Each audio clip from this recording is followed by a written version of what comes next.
ओम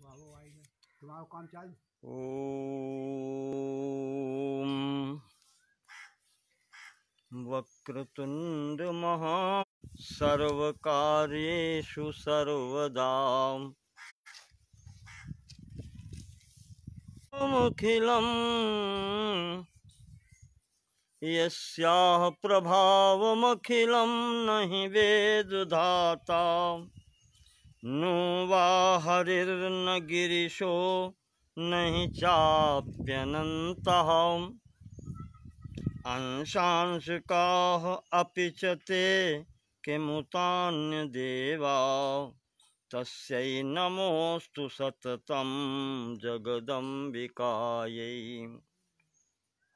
मूकं करोति वाचालं पंगुं लंघयते गिरिं यत्कृपातमहं वन्दे परमानन्दमाधवम्। नारायणं नमस्कृत्य नरं चैव नरोत्तमं देवीं सरस्वतीं व्यासं ततो जयमुदीरयेत्।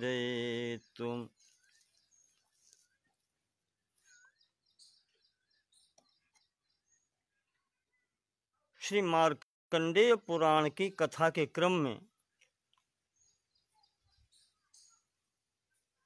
कल बात चल रही थी कि सुमति नाम का पुत्र अपने पिता को उपदेश कर रहा है कि पिताजी संसार में आकर के उस मार्ग पर चलो जो संसार का योग छूट जाए और परमात्मा से योग हो जाए।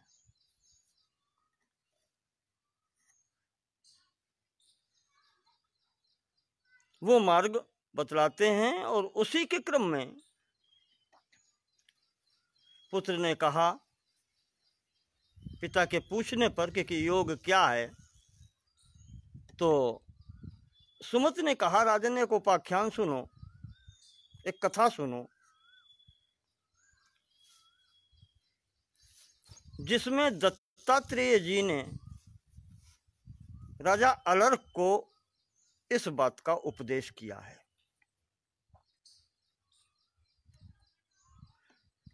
तो पिताजी ने पूछा कि फिर ये महाराज दत्तात्रेय जी कौन हैं और राजा अलर्क कौन है। तो इस क्रम में कल बात आई थी, आपको बतलाया था कि योगेश्वर दत्तात्रेय जी कौन है, उनका प्रभाव क्या है, और उस प्रभाव के बतलाने में कार्तवीर्य सहस्त्रबाहु अर्जुन का प्रसंग आया था। दत्तात्रेय जी क्या कर सकते हैं, क्या दे सकते हैं, उनका प्रभाव कैसा है, ये सब बातें कल आ गई थी। अब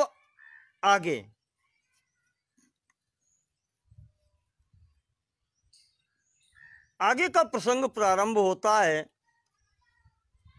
कि ये महाराज अलर्क कौन है।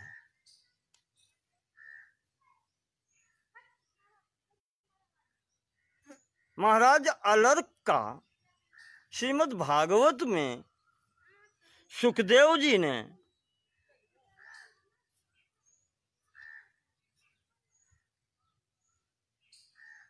बहुत प्रेम से नाम लिया है 9वें स्कंद में,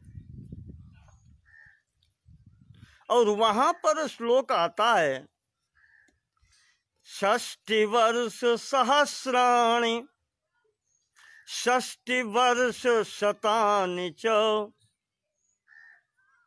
नालर्कादपरो राजन बुभुजे मेदिनीम युवा। मुझे श्लोक याद आ गया, शशिकांत आचार्य जी। तो वहां पर सुखदेव जी ने कहा है कि राजा अलर्क ने 66,000 वर्ष जवान रह करके पृथ्वी का उपभोग किया या पृथ्वी पर शासन किया।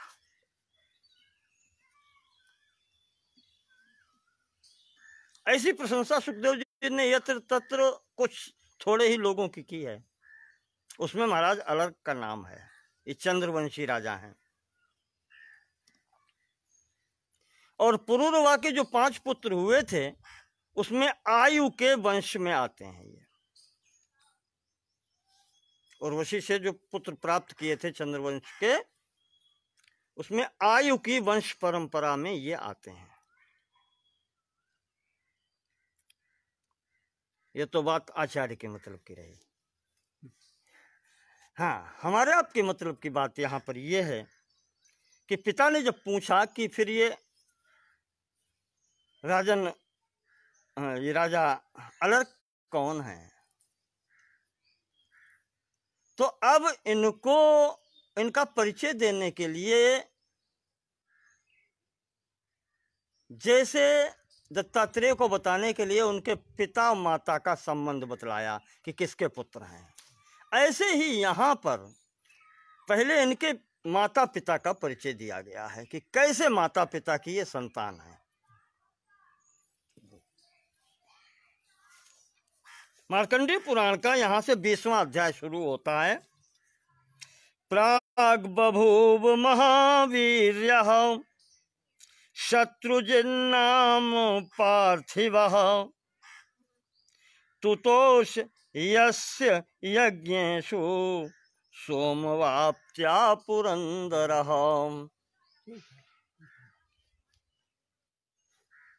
पुत्र कहता है कि पिताजी,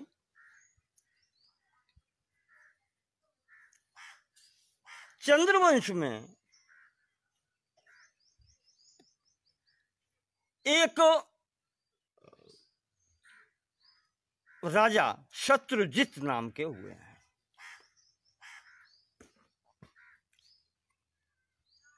जिन्होंने बहुत सी अच्छी अच्छी यज्ञ की और यज्ञ करके इंद्र को भी प्रसन्न किया।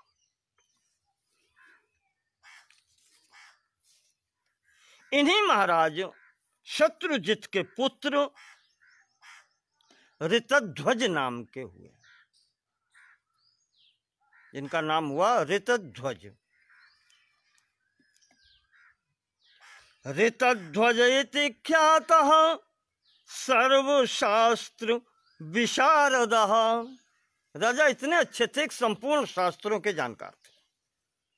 बुद्धि विक्रम लावण्यैर गुरु शक्राशुभिः परम।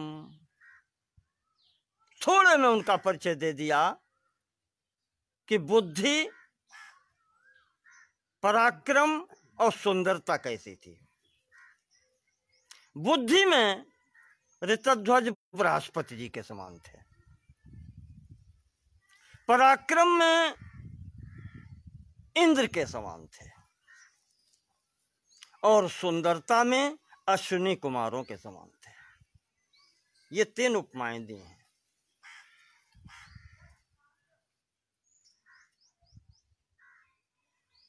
वो राजा ऋतध्वज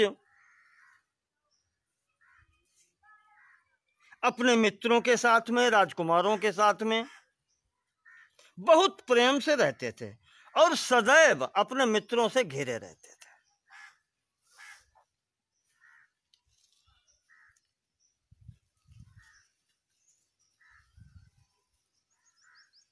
कभी कभी अच्छे राजा थे तो अच्छी बातें होती थी,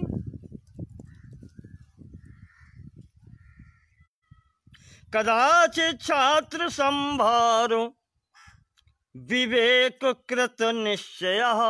कभी कभी शास्त्र चर्चा होती थी, ज्ञान संबंधी बातें होती थी, और कभी कभी काव्य, संलाप, गीत, नाटक संभवई। ये तो राजा लोगों का है। काव्य गोष्ठी, कवि सम्मेलन, संलाप अच्छी बातें, गीत, नाटक, ये सब होते थे। तो तथैवाक्ष विनोदस्य, अक्ष विनोद भी होता था। अक्ष का मतलब कभी कभी क्या कहें उसे, जुआ, जुआ कार्यक्रम कभी कभी वो भी कर लेते थे। जुआ खेलना जिसको कहते हैं, ये भी हो जाता था। बस समान अवस्था के लोग बैठे हैं, मित्रगण हैं, तो विनोद के लिए अक्ष विनोद ही लिखा है।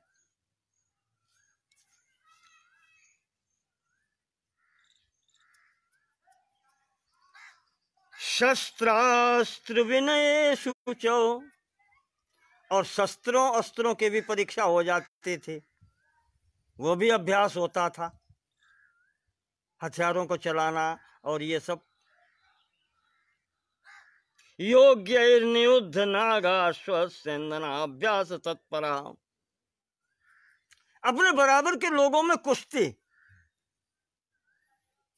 मल्लयुद्ध, उसका भी अभ्यास होता था। घुड़सवारी, हाथी की सवारी, रथ की सवारी, इन सब की प्रतियोगिताएं होती रहती थी। और राजकुमारों में होना क्या है, बल बढ़ाना, अपना सब करते थे ये सब चीजें।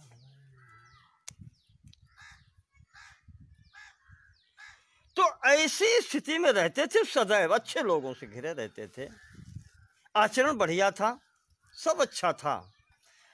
यहां ये स्थिति बनी कि पाताल लोक से जो नागराज हैं अश्वतर, भगवान शंकर जी के हाथों में लिपटे रहने वाले अश्वतर और कंबल, दो नागराज हैं जो भगवान के शंकर जी के हाथों में रहते हैं, आभूषण हैं उनके। उन्हीं में एक महाराज अश्वतर थे। अश्वतर के दो पुत्र थे, और वो पुत्र भी पाताल लोक से निकल करके यहाँ आ गए। समान अवस्था वाले राजपुत्र देखे, वो भी इन्हीं में घुल मिल गए, ब्राह्मण का रूप बना लिया, और इसमें ही बैठक में वो भी बैठने लगे, गुप्त रूप से, कोई जान नहीं पाया। ब्राह्मणों के लिए तो दरबार सदैव खुले रहे हैं, अच्छे लोगों, ब्राह्मण का मतलब अच्छे लोगों के लिए, कोई जाति से विशेष मतलब नहीं है, अच्छा आदमी हो कहीं भी बैठ सकता है। तो उस स्थिति में वो दोनों नागपुत्र ब्रह्म रूप प्रतिच्छन्न, ब्राह्मण के स्वरूप में गुप्त रूप से, तरुण प्रिय दर्शन, सुंदर तो थे ही, जवान थे। तौ तैर नृप सुतैः सार्धम तथैवान्यैर्दु जन्म भी, वो भी उसी प्रकार से जैसे और राजकुमार रहते थे साथ में मित्रगण, वैसे ही ये भी रहने लगे।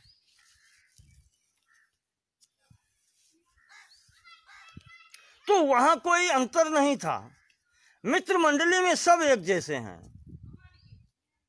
जो मेरे लिए वो आपके लिए, कोई अंतर नहीं वहां पर होता था। न किसी ने कभी इनसे परिचय पूछा कि तुम कौन हो, कहां से आए, सब हैं वैसे हैं। परिचय वो पूछता है जिसके शंका लगी होती है, तो वहां कोई शंका है ही नहीं, भले आदमियों को काहे शंका।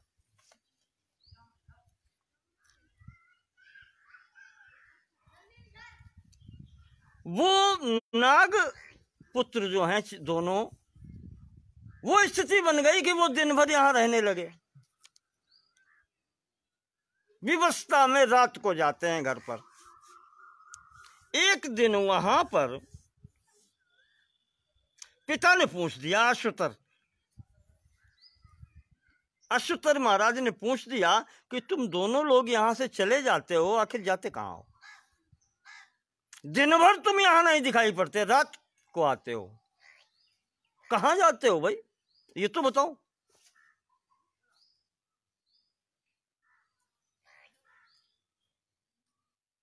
मर्त्य लोके परा प्रीतिर्भवतो के न पुत्र कौ। मृत्यु लोक में तुम्हारे से किससे इतना अधिक प्रेम हो गया है कि तुमने ये इतनी सुंदर नगरी अपनी यहाँ की भोगावती जस अहिकुलवासा अमरावती जस शक्र निवासा। ये दोनों पुरी एक जैसी हैं। नागों के लिए भोगावती नाम की नगरी पाताल लोक में, और इंद्र की अमरावती। इससे सुंदर और कोई स्थान नहीं है। कहा तुम ऐसे स्थान को छोड़ करके जाते कहां हो?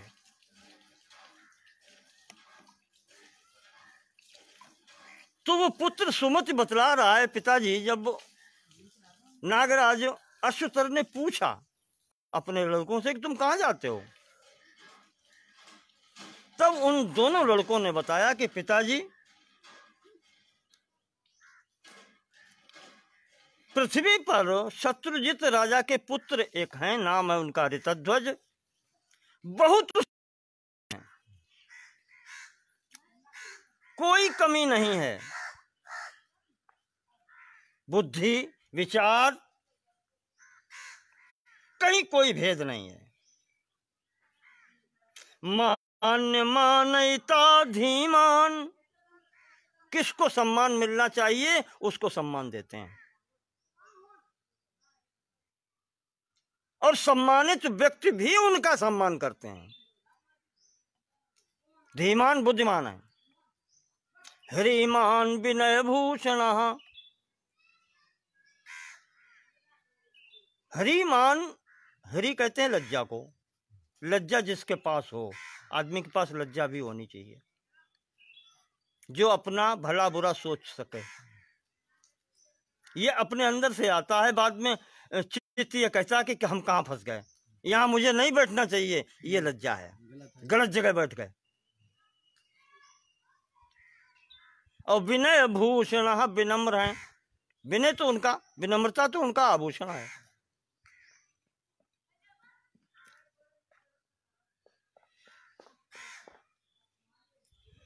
इस प्रकार से बहुत प्रशंसा की पुत्रों ने, तो नागराज अश्वतर बहुत प्रसन्न हुए। कहा पुत्र तुम भी इससे शिक्षा लो।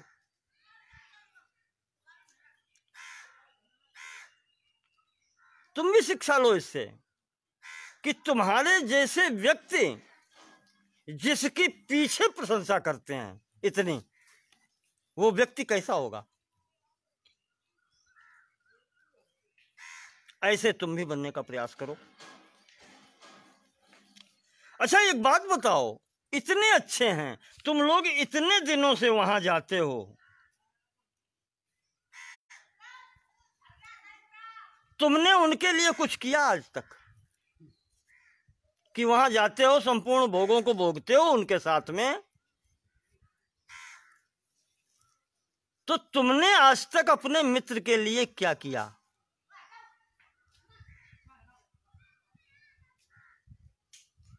कहने का मतलब कि मित्र का माल उड़ाया सदैव है, एक तरफा नहीं चलता। मित्रता तभी होती है जब दोनों तरफ से समान भाव हो। पिता पूछते हैं कि तुमने उनके लिए क्या किया? धिक्तस्य जीवितम पुंसो मित्राणाम उपकारिणाम प्रतिरूपम अकुर्वन् यो जीवामित्यवगच्छति। कहते हैं उस मित्र को धिक्कार है जो अपने मित्र का हित न करे।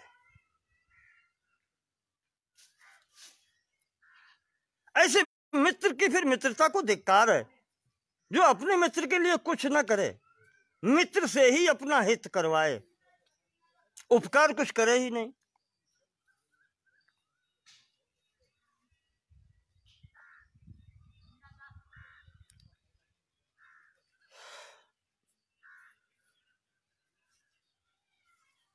तो पुत्र कहते हैं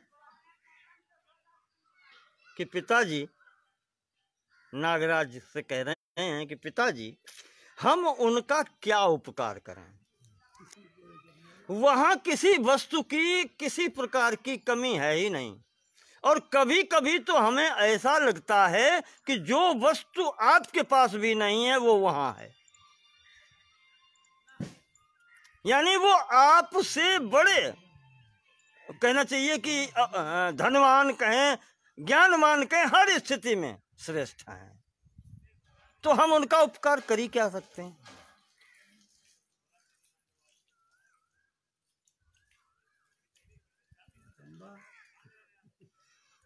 पुत्रों ने नागपुत्रों ने ये जब कहा तो पिताजी अश्वतर कह रहे हैं कि फिर भी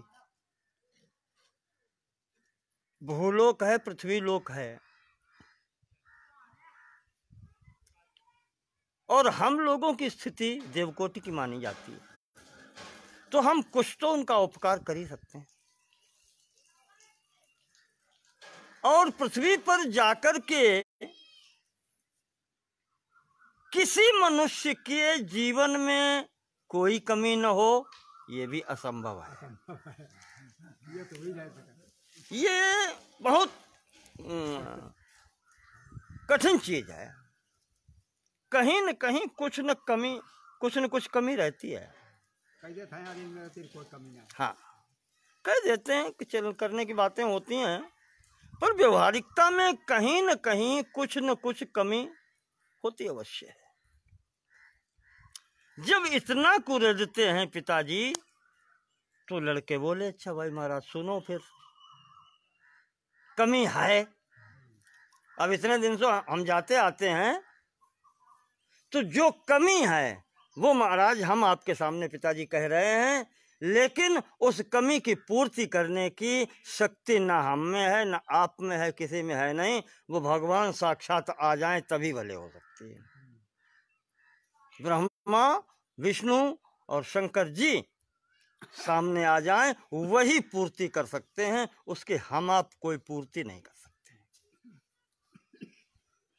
अब नागराज जो अश्वतर हैं, एकदम उनका मस्तक ठनका कि हाँ ऐसी क्या कमी है, क्या तुम बताओ। नागराज अश्वतर कह रहे हैं अपने बच्चों से कि बताओ क्या कमी है। तथापि श्रोतुमिच्छामि, मैं वो सुनना चाहता हूं, सुनने की इच्छा है मेरी।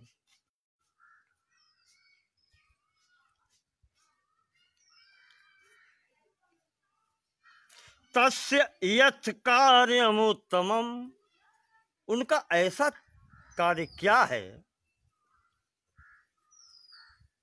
असाध्यम अथवा साध्यम, तुम बताओ तो, असाध्य है तो क्या हुआ, असाध्य हो या साध्य हो, बताओ।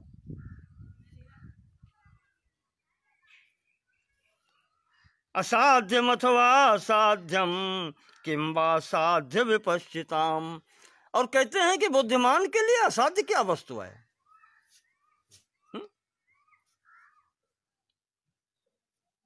तुम पहले से ही छोड़ के हाथ पैर ढीले करके बैठ रहे कि हमारे बस का कुछ है ही नहीं।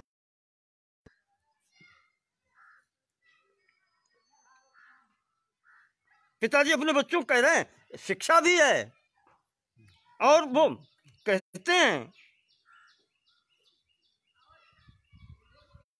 देवत्वम अमरेश्वत्वम तत्पूज्यत्वम च मानवाः, कहा आदमी अपने कर्म से देवता बनता है, और कर्म से ही देवता उसकी पूजा करते हैं।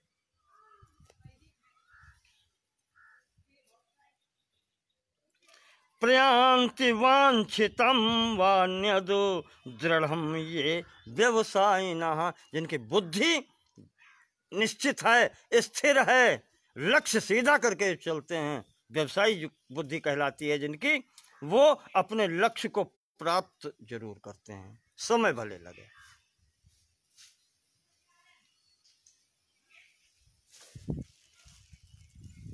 ना विज्ञातम न चागम्यम, संसार में कुछ भी ऐसा नहीं है जो जिसका ज्ञान प्राप्त न किया जा सके या जो प्राप्त न की जा सके। ऐसी कोई वस्तु नहीं है। ना विज्ञातम न चागम्यम न प्राप्यम दिवि च इहवा, चाहे वो स्वर्गलोक की चीज हो, चाहे मृत्यु लोक की चीज हो, या पताल लोक की चीज हो, कोई भी ऐसी वस्तु नहीं है जो प्राप्त ना हो सके। तुम बोलो तो उद्यतानाम मनुष्याणाम यत चित्तेन्द्रियात्मनाम, मनुष्य उद्योग तो करे, प्रयास करना इसका कार्य है। एक जगह मैंने पढ़ा था, वो कहते हैं कि हमारा जन्म लेना हमारे अधिकार की बात नहीं है। जन्म जो है वो दूसरे के हाथ में है, माता पिता या परमात्मा के हाथ में है, लेकिन कर्म करके इसे अच्छा बनाना तो मेरे हाथ में है। वो पिता यहां पर कह रहे हैं, जो उद्योग करता है, जो परिश्रम करता है, जो उस ओर बढ़ता है, उसे सिद्धि मिलती है। गच्छन् पिपीलिको याति योजनानाम शतैरपि, एक चींटी भी जब चलती है तो सैकड़ों हजारों योजन चली जाती है। चींटी में क्या शक्ति है? अगच्छन् वैनतेयोपि पाद में कम न गच्छति। और चाहे गरुड़ महाराज हो और वो बैठ जाए एक जगह पर कि अब कुछ नहीं हो सकता, तो कहा एक कदम आगे नहीं चल सकते। संपूर्ण सामर्थ्यवान होते हुए भी अगर मन में उत्साह नहीं है तो कहा कि एक पैर भी आगे नहीं बढ़ा सकते। और वहीं उत्साह जब होता है तब चींटी हजारों योजन चली जाती है।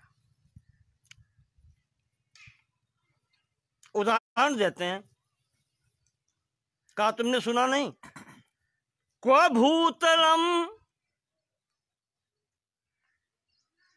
क्वच ध्रुवम स्थानम, कहाँ तो ये पृथ्वी और कहाँ वो ध्रुवलोक। यत् प्राप्तवान ध्रुवा, जो ध्रुव ने 5 साल की अवस्था कर लिया, कहाँ पृथ्वी और कहाँ उसके नाम से उस लोक का नाम ध्रुवलोक हो गया। क्या अवस्था थी उसकी।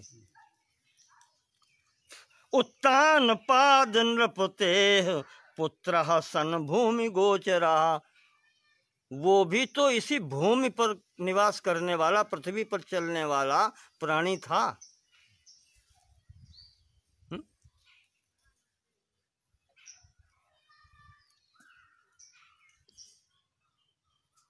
तो पिताजी कहते हैं, इसलिए मैं कहता हूं कि कोई वस्तु असाध्य नहीं है। तुम बतलाओ तो क्या है तुम्हारे मित्र को कष्ट।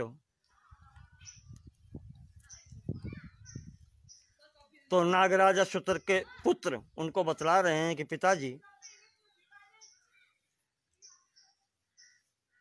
स्थिति ये है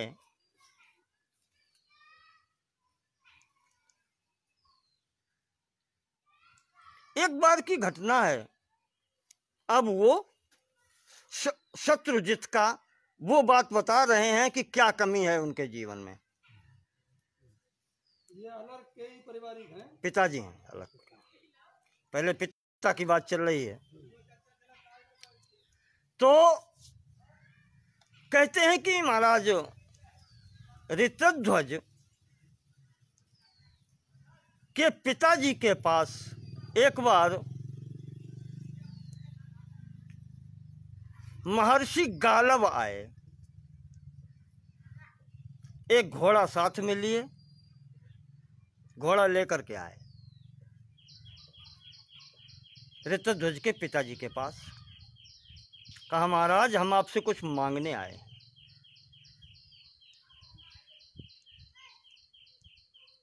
तो ऋतध्वज के पिताजी जो शत्रुजित थे उन्होंने कहा आज्ञा कह रहे हैं महाराज। कहा मुझे आपका ये पुत्र चाहिए। क्यों चाहिए? कहा महाराज जब हम यज्ञ करते हैं तो उसमें दैत्य आकर के विघ्न करते हैं, और दैत्य विघ्न करते हैं जब हम योग में या समाधि में बैठते हैं, और उसी समय आकर के वो विघ्न करते हैं। समाधि ध्यान युक्तस्य मौन व्रत रतस्य च तथा करोति विघ्नानि यथा चलति में मनः। मेरा मन चंचल हो जाए ऐसा वो सब प्रयास करते हैं जब मैं समाधि पर बैठता हूं।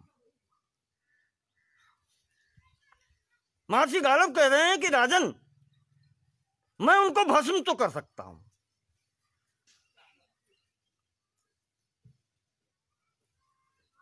मैं क्रोधपूर्ण दृष्टि से अपनी तपस्या के बल से मैं उनको भस्म तो कर सकता हूं, पर महाराज बहुत दुख से तपस्या की है। तपस्या ऐसे निरर्थक कामों में नहीं जानी चाहिए।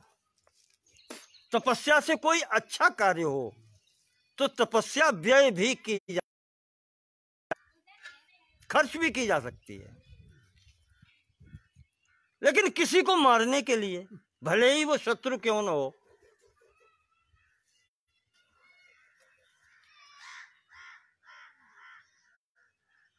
ये मैं सोच रहा था, महाराज बैठा हुआ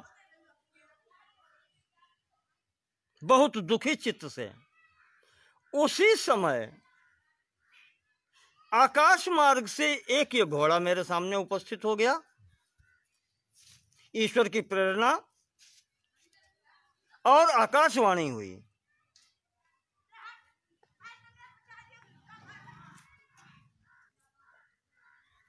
उसने मुझसे ये कहा कि ऋतध्वज के यहाँ चले, महाराज शत्रुजित के यहाँ चले जाओ और उनका पुत्र मांग लाओ।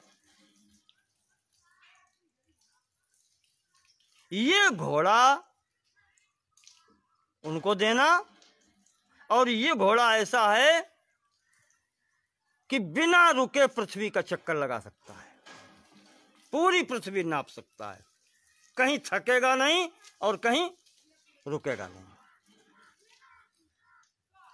अप्रतिहत गति होगी इसकी, कहीं कोई रुकावट नहीं, जहां जाना चाहे वहां जा सकता है।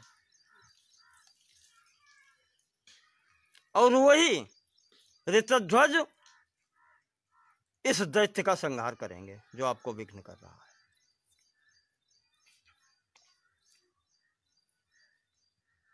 इसलिए महाराज मैं आपके पास आया हूं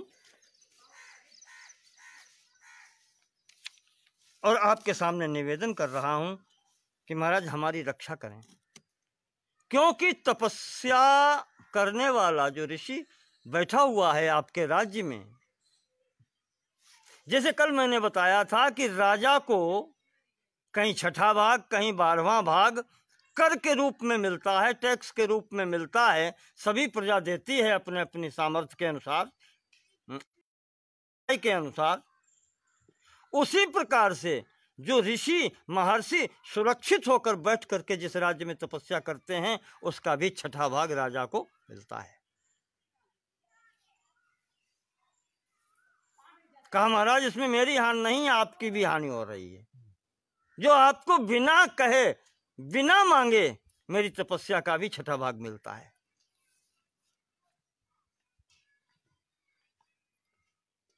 इस प्रकार कहने पर शत्रुजित महाराज ने पुत्र को आज्ञा दी कि जाओ महात्मा की रक्षा करो। ऋतध्वज को महर्षि गालव अपने साथ में लेकर के आश्रम पर आ गए।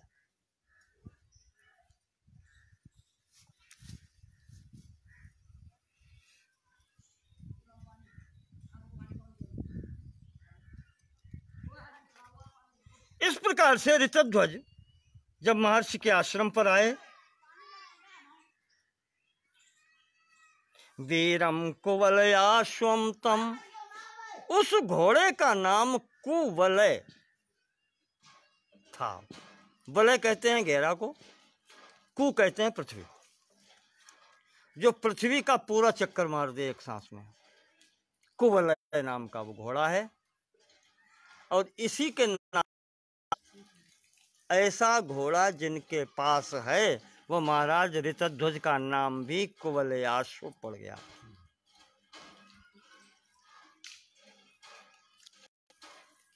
तो जब ये वहां रक्षा करने लगे तो महर्षि गालव बैठ के अपना पूजन भजन और समाधि सब करने लगे, विधिवत अपना अनुष्ठान करने लगे। एक दिन की घटना हो गई, वही दैत्य पाताल केतु इसका नाम था, वो सुअर का रूप बना करके, शूकर का रूप लेकर के, वो तो सदैव का जाना हुआ था, और वो आकर के महर्षि के यज्ञ कार्य में विघ्न करने के लिए उपस्थित हो गया। पर आज महाराज सुरक्षित थे। ऋतध्वज वहां पर घोड़े सहित उपस्थित थे। ऋतध्वज ने पीछा कर लिया।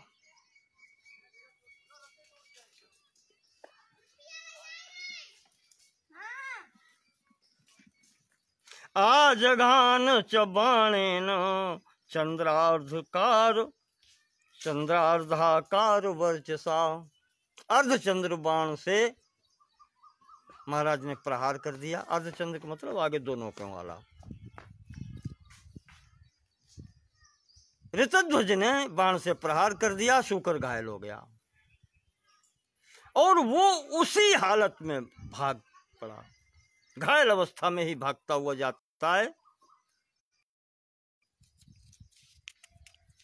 बहुत दूर निकल गया, राजा पीछे लगा है घोड़े पर। पृथ्वी में एक बहुत बड़ा गड्ढा था। वो शूकर, वो सुअर जो था पशु, पाताल केतु नाम का राक्षस, वो उस गड्ढे में कूद गया अंदर। जैसे ही वो अंदर कूद गया उस गड्ढे में, राजा पीछे थे, राजा भी घोड़े के सहित। हाँ, पीछे तो पीछे, कहां जाओगे बच के।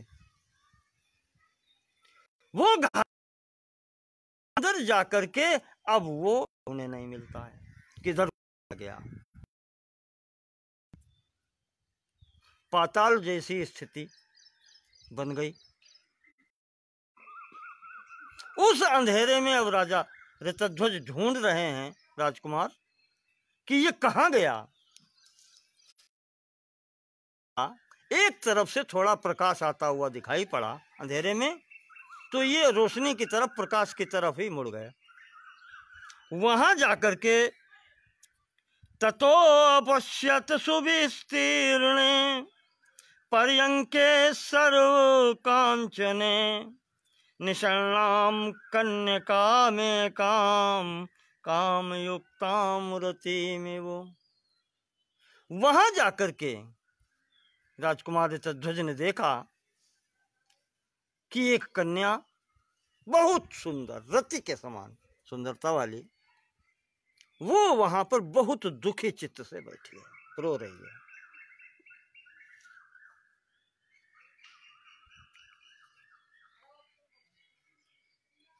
जैसे ही राजकुमार वहां पहुंचते हैं, वो एकदम घबरा के खड़ी हो जाती है। इनकी तरफ देखा तो ये भी सुंदर तो थे।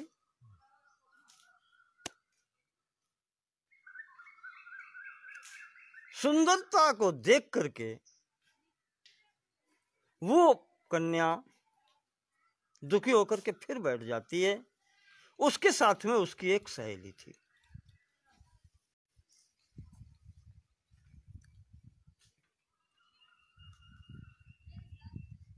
वो एकदम, ये एकाएक पहुंचे हैं तो वो एकदम घबरा गई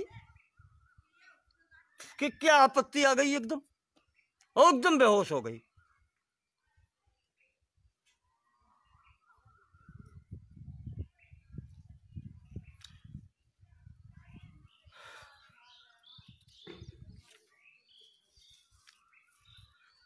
उसी समय वो जो उसकी सहेली थी वो एकदम दौड़ के जल लाई, पंखा लाई और लेकर के उसके ऊपर जल छिड़का, पंखा करने लगी।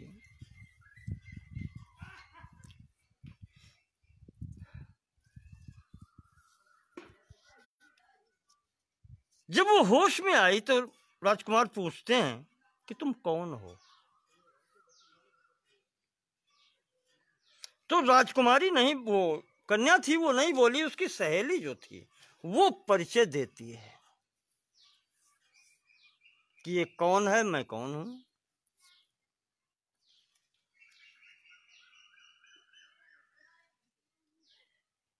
वो कहती है कि राजकुमार, ये जो है मेरी सहेली है और ये गंधर्व राज जो है, विश्वावसु नाम के गंधर्व हैं, उनकी पुत्री है। सुंदर आप देख ही रहे हैं, ये है।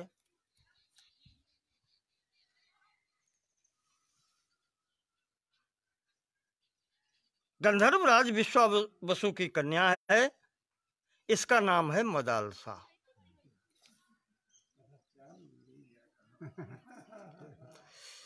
इसका नाम है मदालसा।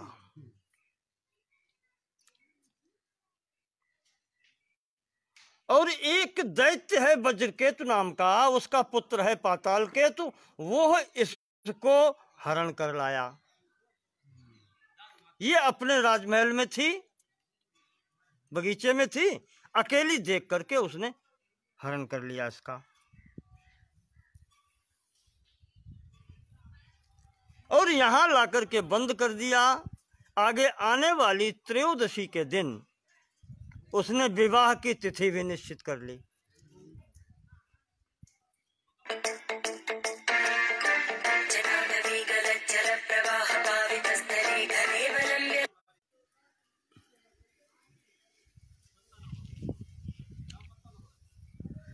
तो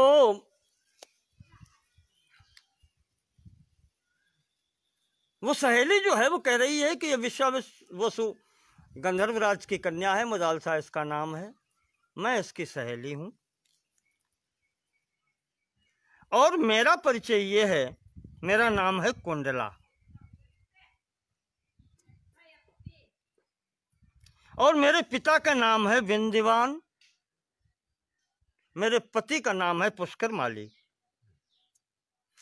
इस पाताल केतु ने मेरे पति का वध कर दिया, तो मैं अब अकेली हूं। मैं घर से निकली थी तपस्या करने के लिए, अब रहने का कोई प्रयोजन नहीं रह गया घर में।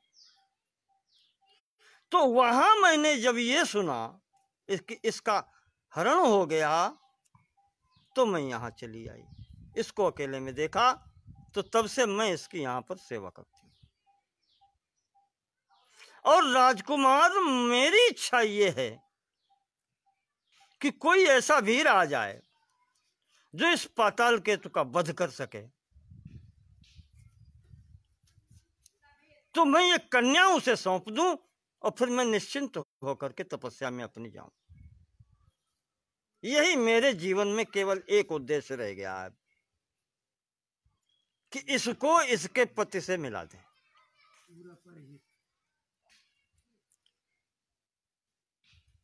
महाराज, अभी कल परसों इस कन्या ने आत्महत्या की कोशिश की थी, चित्त से परेशान होकर के आत्महत्या करने की कोशिश की थी।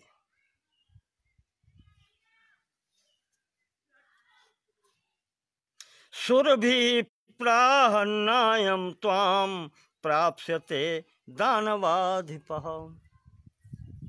गौ माता सुरभि आ गई, उन्होंने मना किया कर नहीं राजपुत्री, तुम्हें ये आत्महत्या का विचार नहीं करना चाहिए, बिल्कुल भी नहीं है।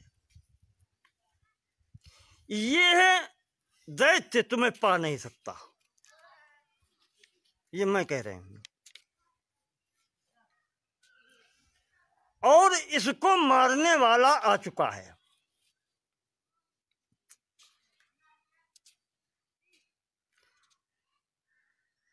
पृथ्वी पर जो भी इसको घायल करेगा वही इसका प्राणांत करेगा।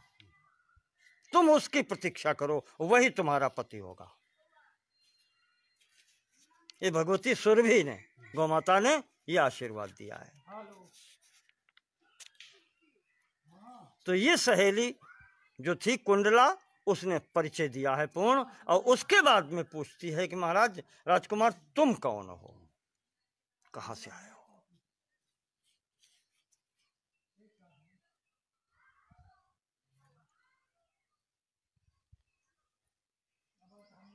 तो राजकुमार कहते हैं ऋतध्वज, अपना पूरा परिचय दिया, मेरे पिता का नाम ये है, मैं यज्ञ की रक्षा के लिए आया था, और उस दानव को, उस दैत्य को हमने ही घायल किया है, उसके पीछे ही मैं यहां तक पहुंचा हूं। अब वो पता नहीं चल रहा किधर गया है, मिल नहीं रहा।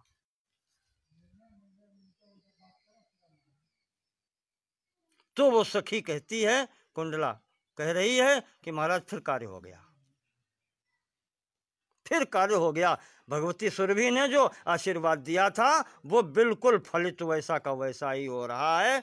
महाराज अब हम चाहते हैं कि हमारी इस सखी को आप ग्रहण करें, उसका वध अब आपके हाथ से ही होगा।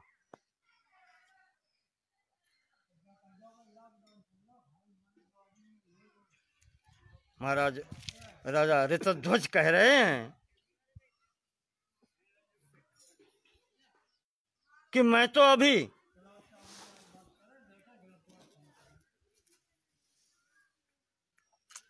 पिताजी के बंधन में हूं, मुझे किस कार्य के लिए भेजा गया था? जो कार्य करना था अभी वो कार्य भी पूर्ण नहीं हुआ है। पिताजी की आज्ञा के अधीन हूं, मैं स्वतंत्र नहीं हूं, तो मैं इस मध्य में विवाह कैसे कर सकता हूं?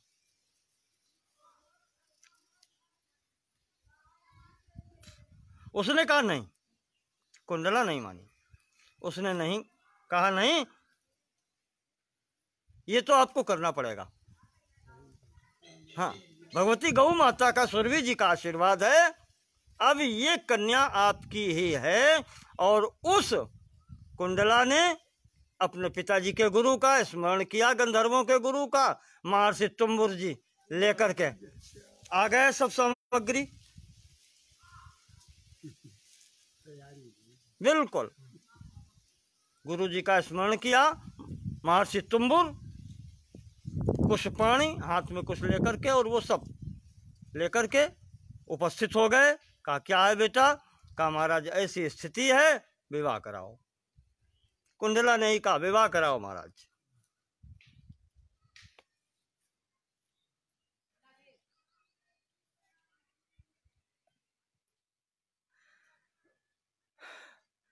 तो प्रज्वाल्य पावकम हुत्वा, महाराज ने तुरंत अग्नि स्थापित की, हवनादि कृत्य कराए सब विधिवत। मंत्रवित कृत मंगलाम, जानकार तो अच्छे हैं, हैं मंत्रवेत्ता हैं, सभी मंगलिक कार्य करवाए। वैवाहिक विधिम कन्याम प्रतिपाद्या यथागतम, प्रतिपाद्य यथागतम, महाराज ने संपूर्ण वैवाहिक विधि करवाई, विवाह करा के महाराज जैसे आए थे वैसे ही चले गए। अब जब ऋतध्वज को पत्नी मिल गई, अब इसको जब लेकर के यहां से चलने लगे, अब चारों तरफ से वो राक्षस कंपनी जो थी पूरी दैत्य, वो भागने लगे, दौड़ पड़े एकदम, पकड़ो पकड़ो पकड़ो, देखो ये लिए जाता है। वो पाताल केतु नाम का राक्षस अब सामने आ गया, मारो पकड़ो जाने न पाए, चारों तरफ से घेर लिया। वहां पर भयंकर युद्ध हुआ, और ऋतध्वज ने वहां पर इस तरीके से पाताल केतु राक्षस का वध किया।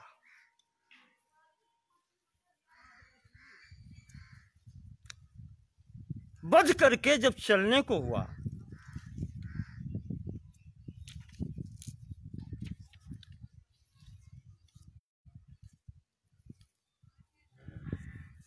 तो अब कुंडला है, आज माता पिता का दोनों को काम उसने किया है। सहेली जरूर है तो वो संक्षिप्त कर देते, लेकिन अच्छा लगता है, कोई बात शिक्षाप्रद होनी चाहिए। वो बताती है ऋतध्वज को कि वैसे तो मैं कुछ कहने की स्थिति में नहीं हूं, स्त्री होने के नाते मुझे उपदेश देने का भी अधिकार नहीं है, पर आज परिस्थिति जो यहाँ की है उस परिस्थितिवश मैं कन्या के पक्ष की हूं, दूसरा तो कोई यहाँ है नहीं। तो ऋतध्वज मेरी बात ध्यान से सुनो।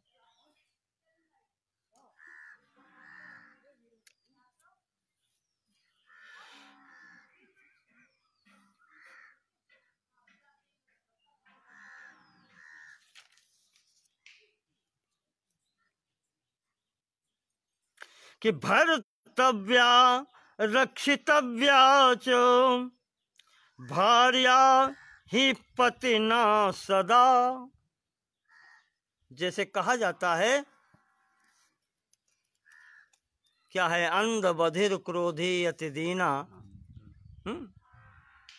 ऐसे हाँ, पति को छोड़ने का विधान नहीं लिखा है। बिल्कुल ठीक वैसा ही उपदेश यहाँ पर है कि पत्नी चाहे जैसी हो, भर्तव्या रक्षितव्या च, उसका भरण पोषण करना चाहिए, उसकी रक्षा करनी चाहिए। ये पति का कर्तव्य है पत्नी के प्रति।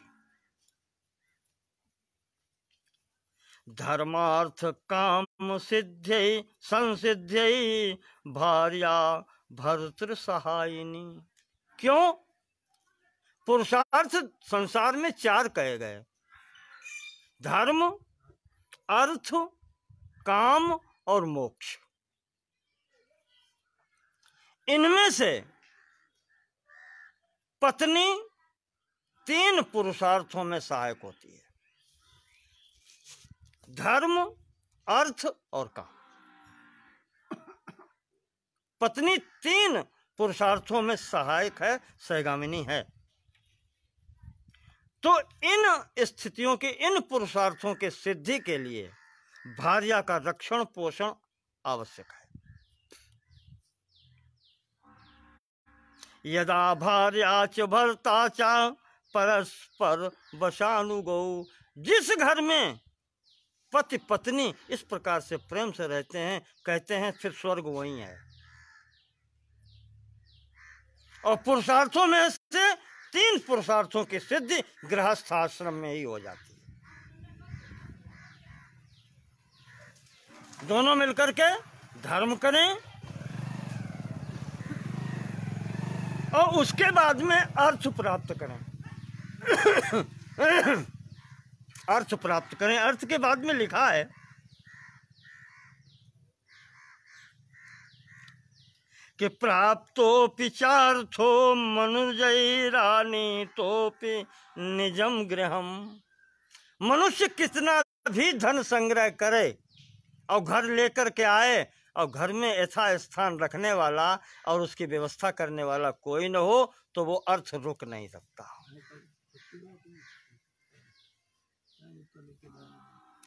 क्षयमेति बिना भार्याम कुंभार्या संश्रये पिवा। अगर पत्नी नहीं है या दुष्ट पत्नी है तो वो धन फिर रुक नहीं सकता।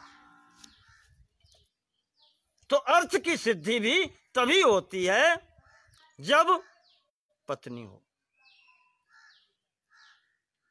और कामस्तु तस्य नैवास्ति। और काम की तो बातें पूर्ण आश्रित है उसके। प्रत्यक्षेणोपलक्ष्यते। वो तो प्रत्यक्ष दिखाई पड़ती है, उसमें कुछ कहने की बात ही नहीं है। दंपत्यो सह धर्मेण त्रयी धर्म वाप्नुयात्। तो इस प्रकार से जब दोनों प्रेम से रहते हैं, एक दूसरे के वश में रहते हैं, तो कहते हैं कि जो पुरुषार्थों में से 3 पुरुषार्थों की सिद्धि यहीं गृहस्थ धर्म में ही हो जाती है।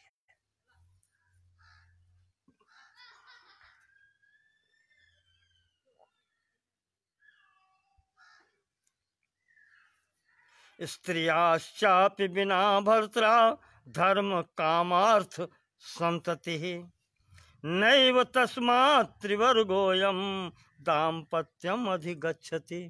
और यही स्थिति स्त्री के लिए भी है।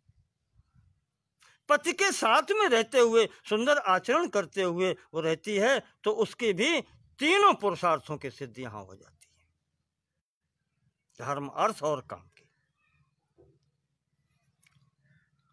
तो कहा महाराज मुझे बस इतना ही कहना है, इतना ही मेरा अधिकार है, इसके ऊपर मुझे कहने का अधिकार नहीं है। हम बिटिया के पक्ष के।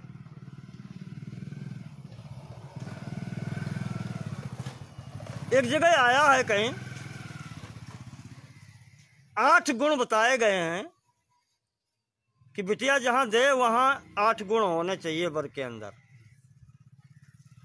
कुल, शील, धन, धर्म, 4 अनाथ न हो,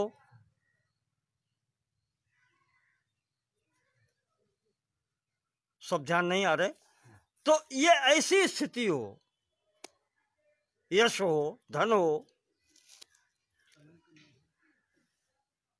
और उसके बाद में फिर उन्होंने कह दिया है कि अतः परम भाग्यवशा ही कन्या। कहा ये 8 चीजें देख करके पुत्री का विवाह पिता करता है, और इसके बाद में फिर भाग्य अपना अपना, फिर कन्या का भाग्य, आगे उसे जो भी मिले वो अपना पत्नी, फिर वो अपना भाग्य देखेंगे।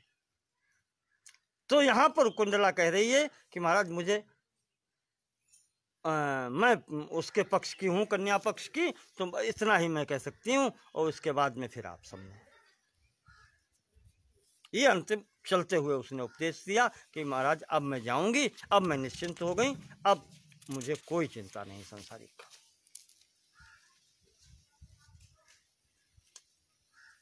इधर महाराज ऋतध्वज उस राक्षस का संहार करके निश्चिंत हो गए। महर्षि गालब जी को भी सांत्वना दी कि हो गया काम आपका, अब मैं घर जा रहा हूं। तो बहू लेकर के घर पहुंचे।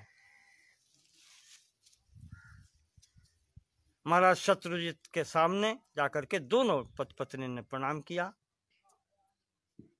ऋतध्वज ने कि पिताजी ऐसी ऐसी स्थिति हो गई थी, और वहां पर ये पत्नी के रूप में मुझे प्राप्त हुई है। गंधर्वराज विश्वावसु की कन्या है, मदालसा इसका नाम है।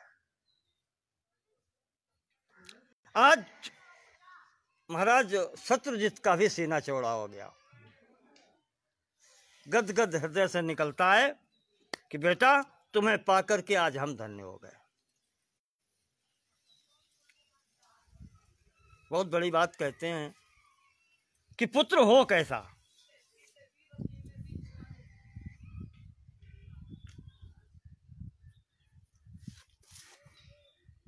मत्पूर्वैः ख्यातिमानीतं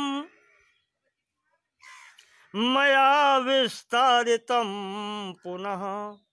कहा मेरे जो पूर्वज थे उन्होंने अपनी ख्याति बनाई, उन्होंने अच्छे आचरण किए, और मैंने भी अपने स्तर से उसमें कमी नहीं आने दी। मया विस्तारितम पुनः, मैंने उसका विस्तार ही किया है। और आज मैं अपने को गौरवान्वित महसूस कर रहा हूं, धन्य महसूस कर रहा हूं कि तुमने मेरे सामने ही उस परंपरा को आगे बढ़ाया। पराक्रमवता वीर त्वया तद बहुलीकृतम। अब तुमने मेरे समक्ष ही उसको विस्तार कर दिया।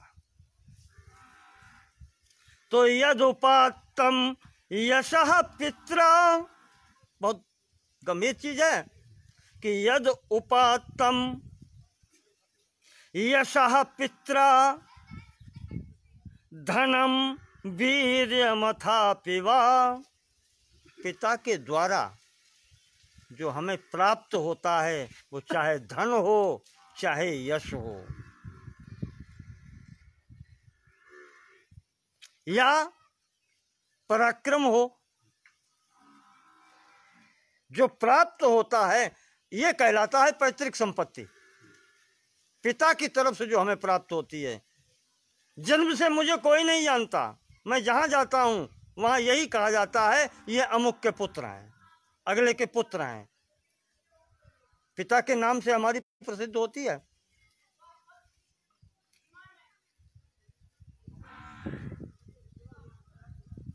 तन्न हापयते यस्तु सनरो मध्यमः स्मृतः, कहा जो उसकी भी रक्षा नहीं कर पाता है वो फिर पुत्र मध्यम कोटि का मान सकते हैं उसको। जिंदगी भर जहाँ कहे जाए कि ये फलाने के लड़का है, वो लड़का जो है फिर मध्यम कोटि का है, उत्तम कोटि का नहीं है। जो पिता की संपत्ति पर उनके नाम से चल रहा है। आज भी बुढ़ापे में लोग आए गए तो जहाँ कही जाए फलाने के लड़का है, यानी स्वयं में कुछ नहीं, तो वो कब तक ढोएंगे भाई।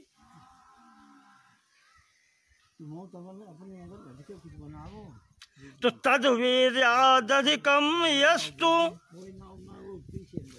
तद्वीर्यादधिकम यस्तु पुनरअन्यत स्वशक्तितः, वो तो आपको मिला ही हुआ है पैतृक संपत्ति के रूप में। उससे आगे बढ़ करके अपनी शक्ति के अनुसार उसका विस्तार करो। और जो ये करता है निष्पादयति तम प्राज्ञा प्रवदन्ति नरोत्तमम, जो उसका विस्तार करता है अपने कर्म से, अपनी जो ख्याति बनाता है, वो उत्तम पुत्र कहा गया है। जिसको सुनकर के पिता की छाती ठंडी हो, पिता ये कहा जाए कि ये फल उसके पिता ये हैं, सीना चौड़ा वहां होता है कि हम अपने पुत्र के द्वारा मेरी ख्याति हो।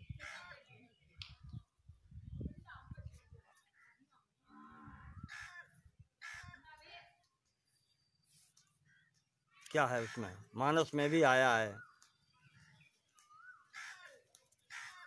तनय मातु पितु तोष निहारा दुर्लभ जननी सकल संसारा। एक और चौपाई है इसे कि जो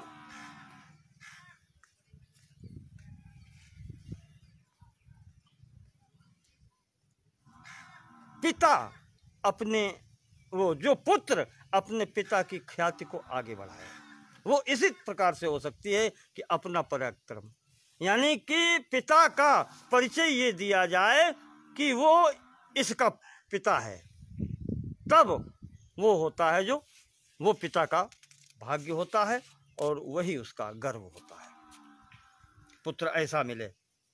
तो यह पित्रा समुपात्तानि धनवीर्य शांति वही न्यूनताम नयति प्राज्ञास्तमाहु पुरुषाधमा, और नहीं तो फिर वो अधम है बिल्कुल।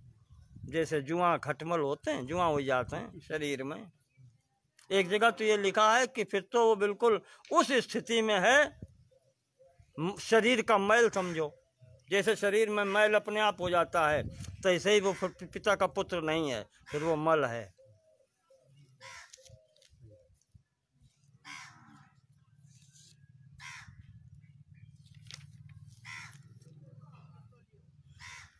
तो त्वाम पुत्रमीदृशं प्राप्य श्लाघ्यः पुण्यवतामपि न स पुत्र कृतां प्रीतिम मन्ये प्राप्नोति मानवः। तुम्हारे जैसा पुत्र पाकर के मैं धन्य हो गया। यह पुत्रात् ख्यातिमभ्येति तस्य जन्म सुजन्मनः। महाराज शत्रुजित कह रहे हैं कि वो पिता धन्य है जिसकी ख्याति अपने पुत्र के कर्म से हो।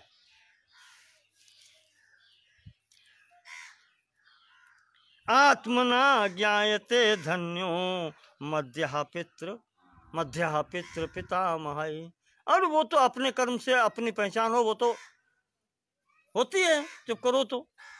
और पिता पितामह के द्वारा हमारी अगर पहचान हो रही है तो फिर हम कुछ नहीं है। पुत्र के द्वारा हमारी पहचान हो बस।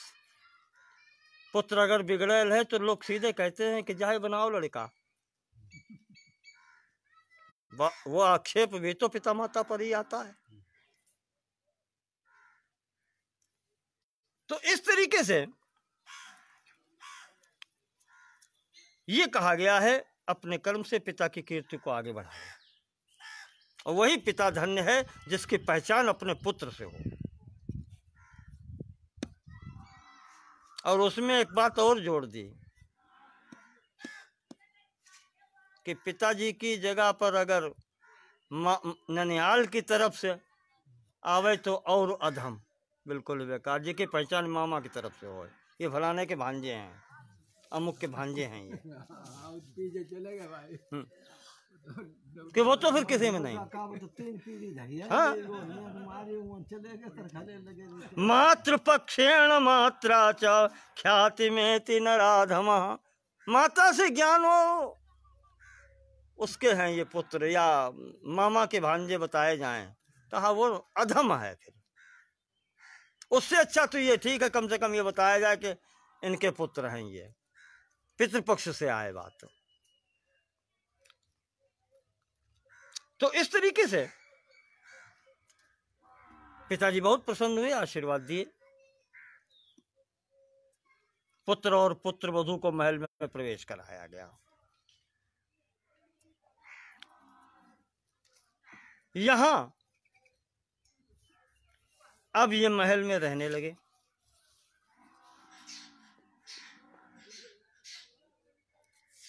महल में रहते हुए समय बीता।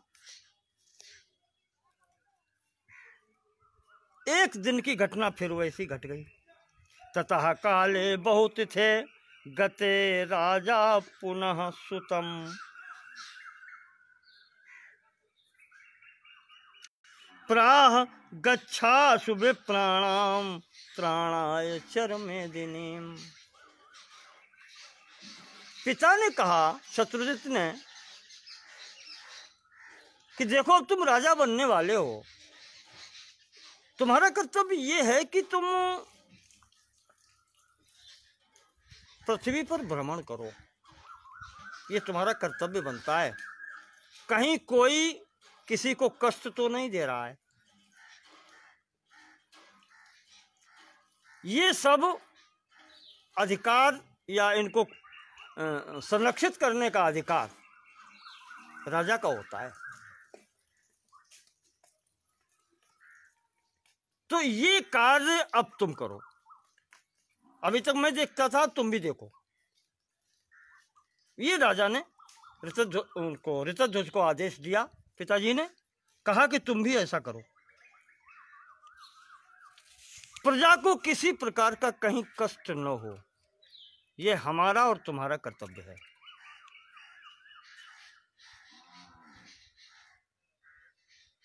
दुर्वृत्ता संति शतशो दानवाः पापयोनिनः। संसार में हजारों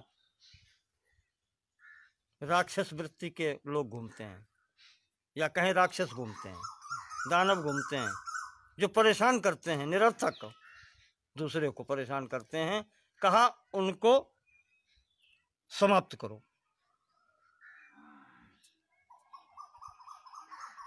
और ये रक्षा करना तुम्हारा कर्तव्य है, ये कार्य करो। तो पिताजी की आज्ञा पाकर के महाराज ऋतध्वज उसी घोड़े को लेकर के चल दिए, विचरण करने लगे।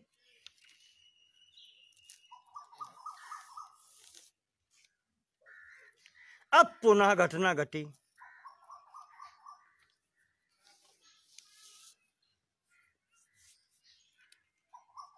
हुआ ये कि एक दिन ये उसी कार्य के लिए घोड़ा लेकर के जा रहे थे।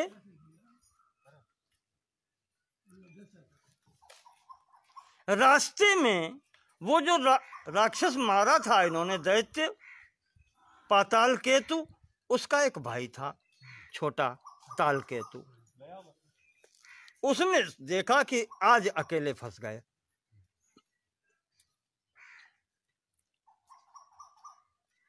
अकेले फंस गए। उसने कहा कि कुछ करना चाहिए, बदला लेना है भाई की मौत का। और वो ये सोच करके मायावी दानव सोथ मुनि रूपा समाधिता। बाबा बनना सबसे कठिन, वो सरल है। हाँ, बाबा बनने में तो कोई देर ही नहीं लगती। हाँ, और कोई संसार में कार्य करोगे तो बहुत समय लगता है। छानबीन होती है, मेहनत करनी पड़ती है। और बाबा बनने में तो कुछ है ही नहीं। नहीं, लाल कपड़ा मिल जाए तो पहन लो, और अगर ना मिले तो नंगे हैं वो भी उतारो, बाबा हो गए।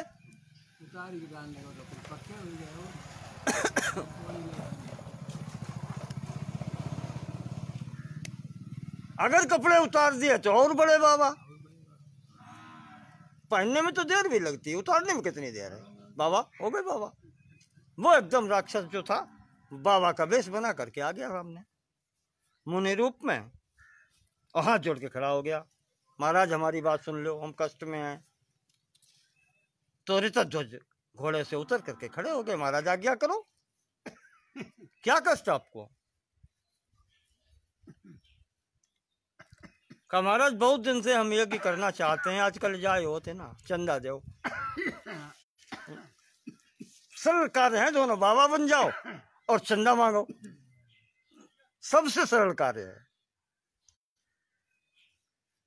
अब जब कपड़े ही नहीं शरीर पर हैं, अब किसी से अगर मांग दोगे कुछ तो बेचारा कुछ तो देगा ही। अब जहां धार्मिक वृत्ति वाला आदमी फंस जाए फिर तो जितना चाहो लूट लो। वो हाथ जोड़ के खड़ा हो गया, महाराज हम यज्ञ करना चाहते थे, बहुत दिन हो गए, धन की कमी हो गई, महाराज कुछ दे दो। और लोग हमको ये कुछ करने नहीं देते, इसलिए महाराज हम आड़ में करेंगे, छुपा करके करते हैं, सबके सामने नहीं करते। इसलिए महाराज हमारी ये कुटिया है, इसकी आप तब तक रक्षा करो जब तक हम अपनी यज्ञ करें हमें। अब वो एकदम धन कहाँ रखा, घोड़े पर चल रहे हैं। राजकुमार ने कहा कि धन एकदम हो, तुमने यज्ञ की बात कर रहे हो। तो महाराज कुछ नहीं तो ये हार उतार के दे दीजिए पहने। अब राजा क्या करे, राजा तो राजा है भाई, उसे क्या चिंता है। उसने अपने कंठहार उतार करके गले में से इस बाबा को दे दिया, तालकेतु राक्षस जो बाबा था।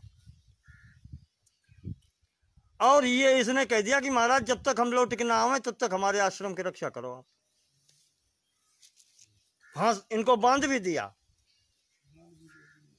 और लेकर के पास में एक नदी थी, उधर जाकर के नदी में कूद करके उधर निकल गया कि महाराज उधर है हमारा स्थान और दूसरी जगह, और वहां से निकल के गायब हो गया।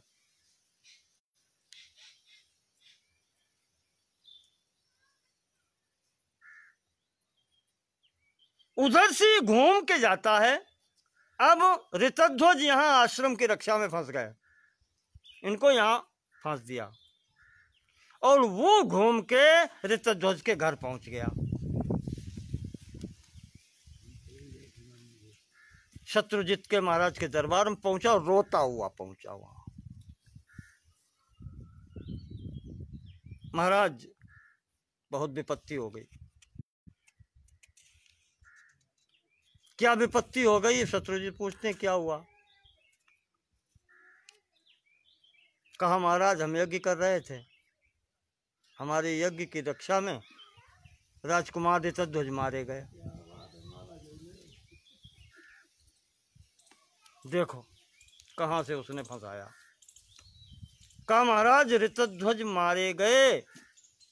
अब एकदम भारी सभा में सन्नाटा होगा कि ये क्या हुआ।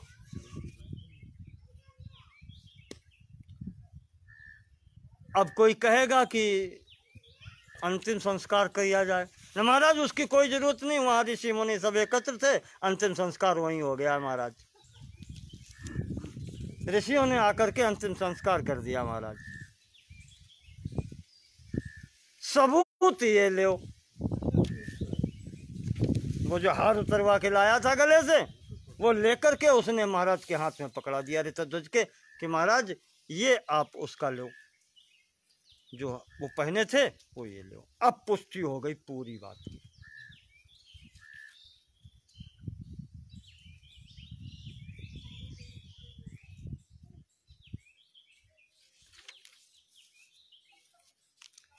इसी स्थिति में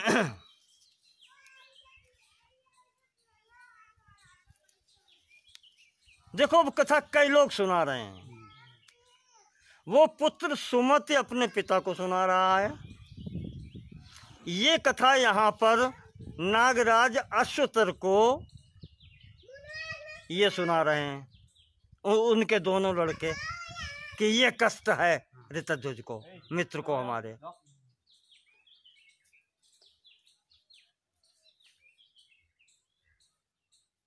और एक पूर्व संवाद और चल रहा है जहां से प्रारंभ हुआ था।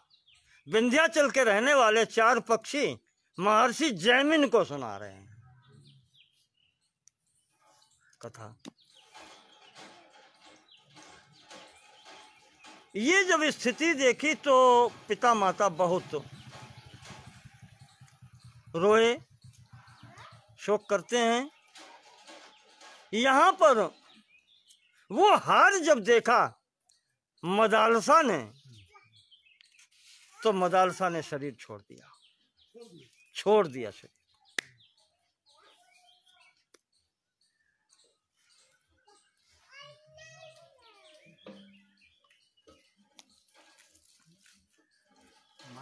मदालसा तु तद्दृष्ट्वा तदीयम कंठभूषणम, वो कंठाभूषण जो मदालसा ने देखा, तत्याजासु प्रियान प्राणान श्रुत्वा च निहतम पतिम। जैसे ही सुना पति मारे गए, सामने वो प्रमाण भी मिल गया, तो इसने शरीर छोड़ दिया, खत्म हो गया। अब तो बिल्कुल पुत्र भी गया, वधू भी गई।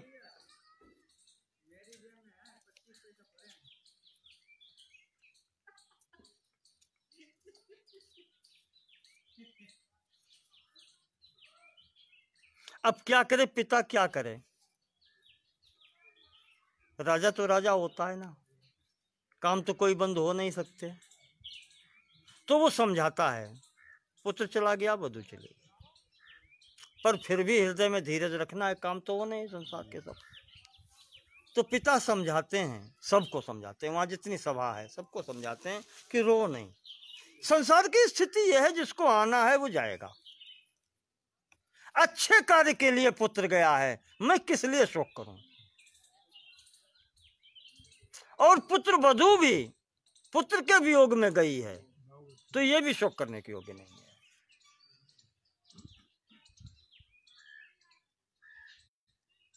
अवश्यम याति यद्देहम तद्विजानां कृते यदि मम पुत्रेण संत्यक्तम ननु अभ्युदयकारियतु। इससे बढ़ के और हो क्या सकता है। शरीर पाया है वो तो एक न एक दिन छूटना ही है। आज वो ऋषियों महर्षियों की रक्षा करते हुए, ब्राह्मणों की रक्षा करते हुए अगर छूट गया, तो इससे अच्छा इस शरीर का सदुपयोग और क्या हो सकता था।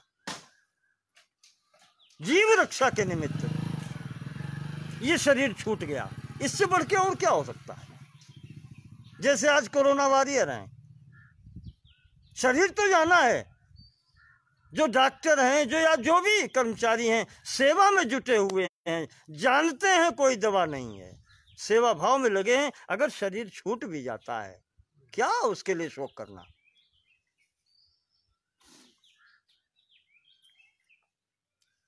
पिता कह रहे हैं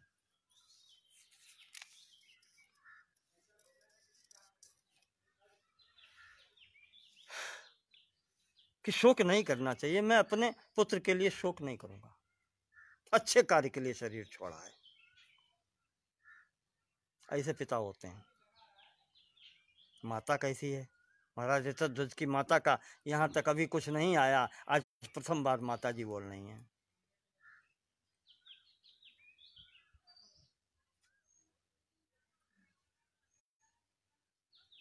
न मे मात्रा न मे स्वस्रा प्राप्ता प्रीतिर्नृपे दृशी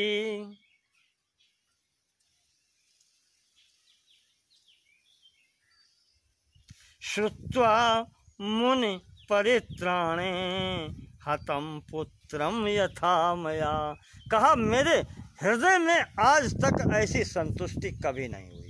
माता कहती है कि मेरे पुत्र ने ऋषियों मुनियों के रक्षा में अपने प्राण होम दिए। इससे बढ़ के छत्राणी पुत्र किस दिन के लिए पैदा करती है? इसीलिए रण क्षेत्र में मरने के लिए। आज मैं अपने को धन्य समझती हूँ।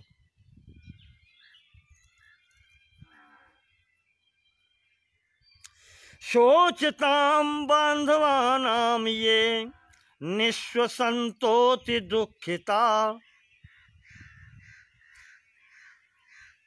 म्रियन्ते व्याधिना क्लिष्टास् तेषां माता वृथा प्रजा। कहते हैं ऐसी माता का मातृत्व को धिक्कार है जिसकी संतान खटिया पर पड़े पड़े मरे। यही अंतिम दिन दुर्योधन ने कहा था। कर्ण जब मर गया तब अश्वत्थामा ने समझाया, कृपाचार्य जी ने समझाया कि शरीर रक्षा बहुत बड़ी चीज होती है, अब भी मान जाओ। तो दुर्योधन यही कहता है।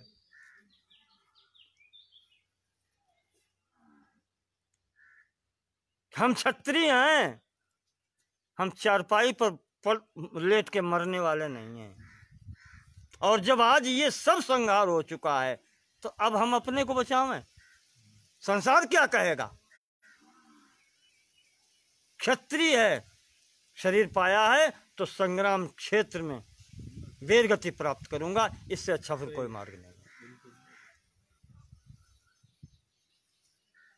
अरे उसमें तो बड़ी अच्छी बातें आई हैं। अश्वत्थामा जिनके पिता मारे गए, अर्जुन ने मारा, द्रोणाचार्य मारे गए, और वो अश्वत्थामा सीना ठोक के, छाती ठोक के कहता है दुर्योधन के आगे कि मैं मना कर दूंगा तो अर्जुन मान जाएंगे, युद्ध नहीं करेंगे, वो युद्ध नहीं करना चाहते।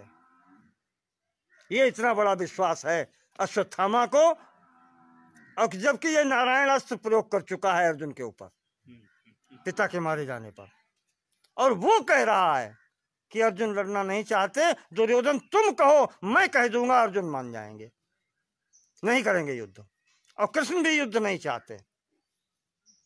लेकिन ये उसकी बात हमें लगी कि वो उसे इतना आत्मविश्वास है कि उन्होंने मेरे पिता को मारा है, ये दुश्मनी उसको पीछे रह गई। वो कहता है कि हम कह देंगे तो अर्जुन मान जाएंगे।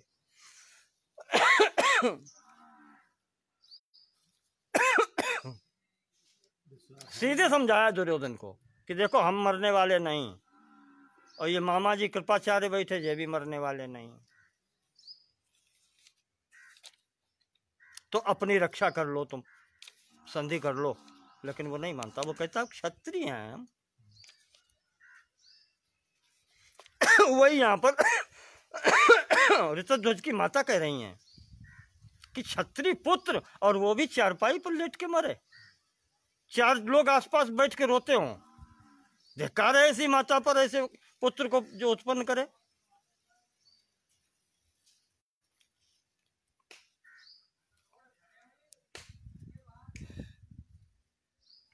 गर्भ क्लेशः स्त्रियो मन्ये साफल्यम भजते तदा। क्षत्रिय क्षत्राणी का गर्भ की सफलता यही है कि उसका पुत्र या तो रण क्षेत्र में मारा जाए या विजयी होकर के लौटे। ये सफलता है उसके गर्भ की।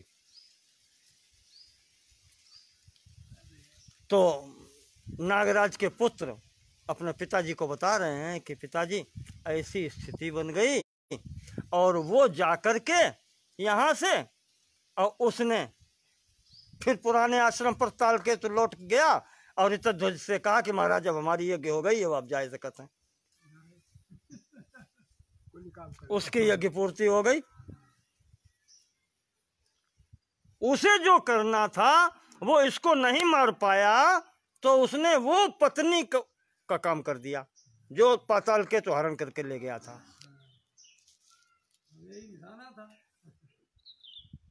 मदालसा को उसने खत्म करा दिया।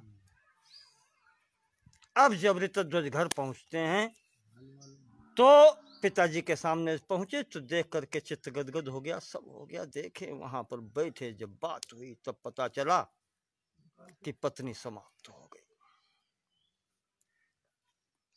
नागराज अश्वतर के पुत्र बता रहे हैं कि पिताजी बस ये कमी है हमारे मित्र के पास, और इसे ब्रह्मा विष्णु महेश के सिवा और कोई पूर्ति नहीं कर सकता, और कोई आपकी कृपा से कमी नहीं है। ये यहाँ पर कमी है उसके, कहना चाहिए पास में कि पत्नी उसकी समाप्त हो गई, और क्षत्रिय बालक है उसने भी कर ली कि दूसरा विवाह नहीं करूंगा। विवाह तो मदालसा के साथ में ही हुआ है या होगा या जो भी हो। बस इतनी ही उदासी उसके जीवन में है, अन्यथा और किसी चीज की कमी नहीं है।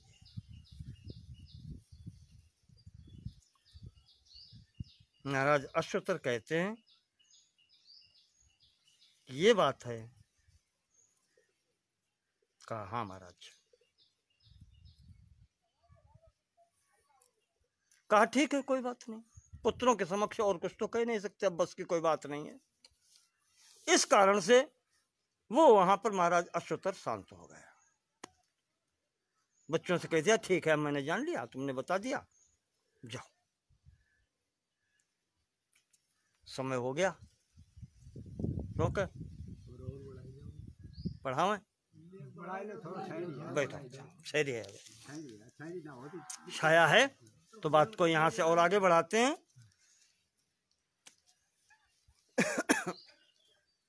अश्वतर महाराज ने विचार किया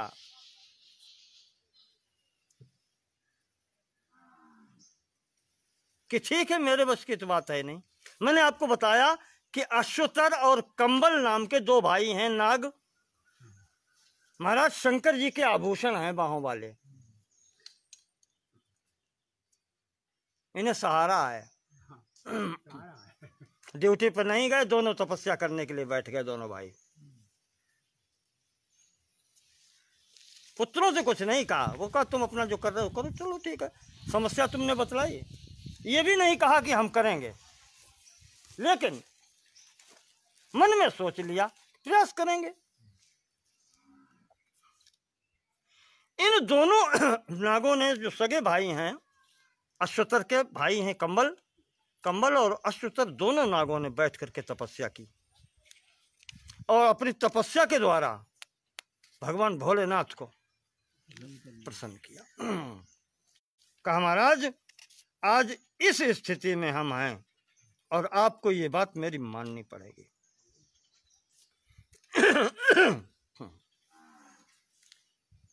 तो भावे उमेठ सकें त्रिपुरारी। हाँ, फिर ये शक्ति तो है। हाँ,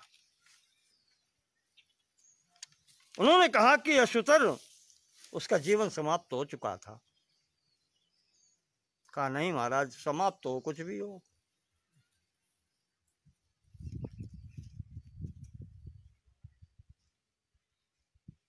कहा कि वो उत्पन्न नहीं हो सकती अब माता पिता के द्वारा, फिर नहीं मिल सकती। कहा महाराज हम माता पिता थोड़े ही मांग रहे।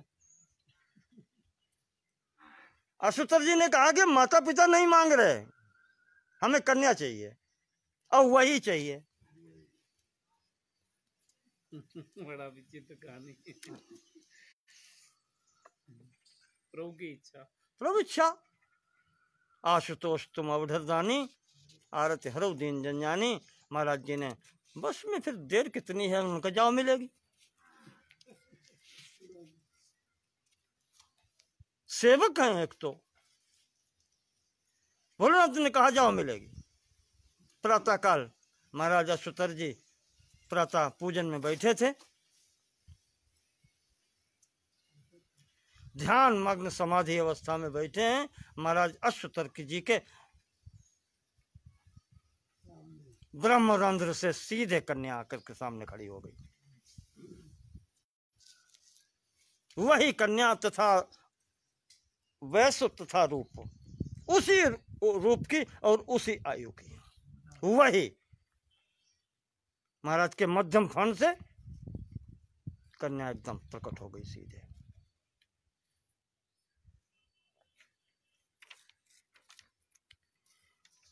महाराज ने देखा, भगवान शंकर को प्रणाम किया,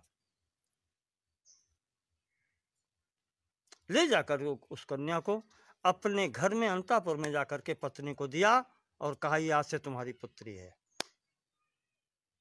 और कोई जानना नहीं चाहिए किसी को। जब मैं कहूंगा तभी ये प्रकट करोगी, यहाँ पर इसको इस तरीके से रखो, कोई जान ना सके इसको।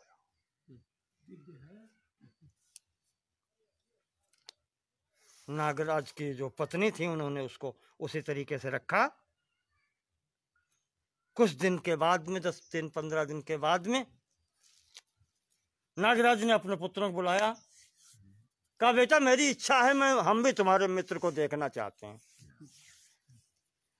तुम इतनी प्रशंसा करते हो पीछे उनकी, किसी भी चीज की कमी नहीं है और सब ठीक है, सब अच्छा है, प्रसन्न है, तुम्हारी लोगों की मित्रता इतनी अच्छी है, तो किसी दिन हमें भी तो दर्शन कराओ उसके। रोज प्रतिदिन तुम उसके यहाँ जाते हो, किसी दिन अपने घर पर बुलाओ उसे।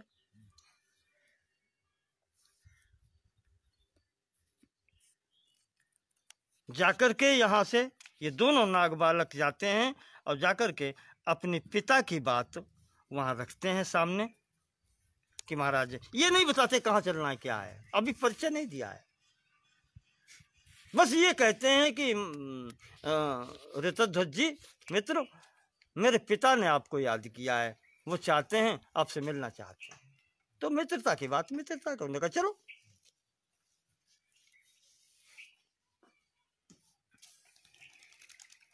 वो यहां से ले जाकर के, वही पास में नदी थी, उधर से ले जाकर के नदी में घुसाया कि महाराज ऐसी चलो सीधे निकल चले। नदी में जैसे ही घुसे, टांग पकड़ के नीचे से खींच ले गए, पहुंचा दिया नगरी में, भोगावती में।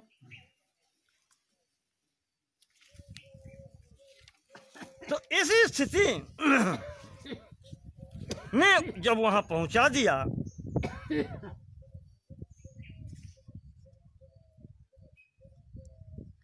वहां पर जाकर के जब अंदर पहुंच गए, तब उन लड़कों ने अपना परिचय दिया कि मित्र ऋतध्वज, हम दोनों नागराज अश्वतर के पुत्र हैं, इतने दिनों से आपके पास आते जाते रहे, तो पिताजी ने आपको इसलिए बुलाया है कि जब हम ही एक तरफ से आते रहे हैं, तो उन्होंने कहा किसी दिन अपने मित्र को अपने यहाँ भी तो बुलाओ, हम भी मिलना चाहते हैं। तब वो ले जाकर के पिताजी के पास में ले गए। पिताजी को जाकर के अब तो परिचय हो गया, नागराज हैं। तो ऋतध्वज ने महाराज अश्वतर को प्रणाम किया। ऋतध्वज को नागराज अश्वतर ने आशीर्वाद दिया, बेटा सुखी रहो। कहा स्वागत सत्कार हुआ। अंत में विदाई की समय आई। नागराज आज खड़े हुए सामने, बोलते हैं कि ऋतध्वज तुम पहली बार हमारे घर आए हो, मेरे पुत्र तुम्हारे यहाँ कितने समय से जा रहे हैं, आज मेरी इच्छा है पुत्र तुम कुछ मांगो।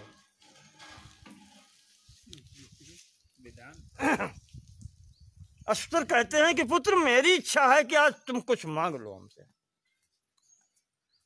तो वो हाथ जोड़ते हैं ऋतध्वज, कहते हैं पिताजी आपके आशीर्वाद से किसी चीज की कमी नहीं है, किसी वस्तु की कमी नहीं है, हम आपसे क्या मांगे। अब वो बार बार आग्रह करते हैं, नहीं बेटा कुछ मांगो, हम उस स्थिति में हैं, तुम पृथ्वी लोक के वासी हो, हम पाताल निवासी हैं, हम नाग लोक के अधिपति हैं, देवकोटि में आते हैं, कुछ तो मांगो, हम तुम्हें आज बहुत प्रसन्न है, कुछ देना चाहते हैं। तो अब वो बात ना उनके दिमाग में है किसी, ना इनके दिमाग में लड़कों के, ना ऋतध्वज के दिमाग में, वो बात केवल इतनी है, वो कहता है महाराज कोई कमी है ही नहीं, मांगे क्या, करने वाली बातें खत्म, वो कोई कर ही नहीं सकता, हर आदमी जानता है। बहुत जब आग्रह किया तो अश्वतर के जो दोनों पुत्र थे वो सामने खड़े हो गए, कहा पिताजी हम आपको बता चुके हैं कि राजकुमार के पास किसी वस्तु की कमी नहीं है, और जो कमी थी वो भी हमने आपको बता दी,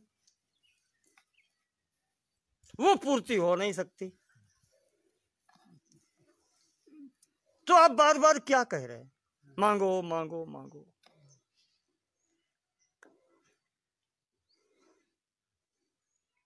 नागराज देखते हैं पुत्रों की तरफ, कहते हैं पुत्र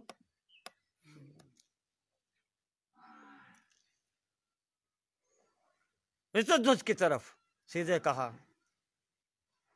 तुम विवाह करोगे, सीधा पुत्र ऋतध्वज तुम विवाह करोगे। अब वो मुंह लटका के खड़े हो गए, क्या कहें।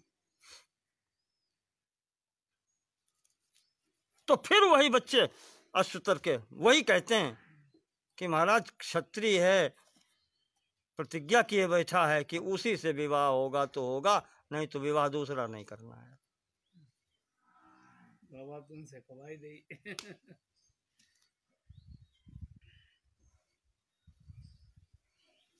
तब नागराज अश्वतर कहते हैं कि तो फिर मदालसा से विवाह करोगे, कहा बुलाओ, पत्नी को आवाज दी, कब लाओ पुत्री को, ला करके जैसे ही पुत्री को सामने किया है वही सामने एकदम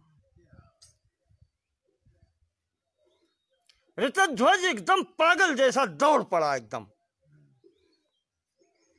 जो मर चुका हो वो सामने आ जाए, है? कितनी बड़ी वो होती, आदमी पागल हो जाता एकदम। अश्वतर ने वहीं पकड़ लिया ऋतध्वज को, नहीं बेटा ऐसे नहीं, ऐसे नहीं। अब वो खड़ा हो गया, आंसू निकल आए उसके। ऋतध्वज कहते हैं, वो नागराज अश्वतर कह रहे हैं कि बेटा ऐसे नहीं,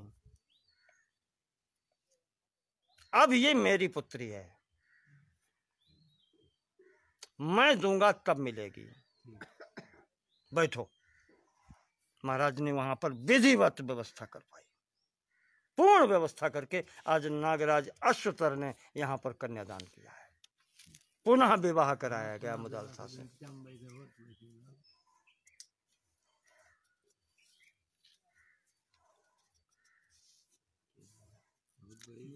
इस प्रकार से यहाँ पर वही पत्नी मदालसा आज ऋतध्वज को दोबारा पुनः प्राप्त होती है, और विवाह भी विधिवत महाराज अश्वतर करवाते हैं, कन्यादान वो करते हैं यहाँ पर पति पत्नी दोनों बैठ के। तब पुनः विवाह हुआ और महाराज ऋतध्वज यहाँ से पत्नी को लेकर के पुनः घर पहुँचते हैं। तो फिर जश्न मनाया गया, जो उत्सव मनाया गया वो तो फिर बात की बात है। और यहाँ पर स्थगित कथा अब करते हैं। अब इसके बाद में महाराज बच्चों का जन्म होगा, उसकी बात करेंगे। तो यहाँ पर अलर्क महाराज के पिता और माता का वर्णन यहाँ तक पूर्ण होता है। अब यहाँ से अलर्क कौन है, इनके पुत्र हैं और कैसे प्राप्त किए वो विवरण होगा। इसका वर्णन फिर जो है अगले भाग में करेंगे, कल करेंगे फिर यहाँ से। बोलिए नमो नमः।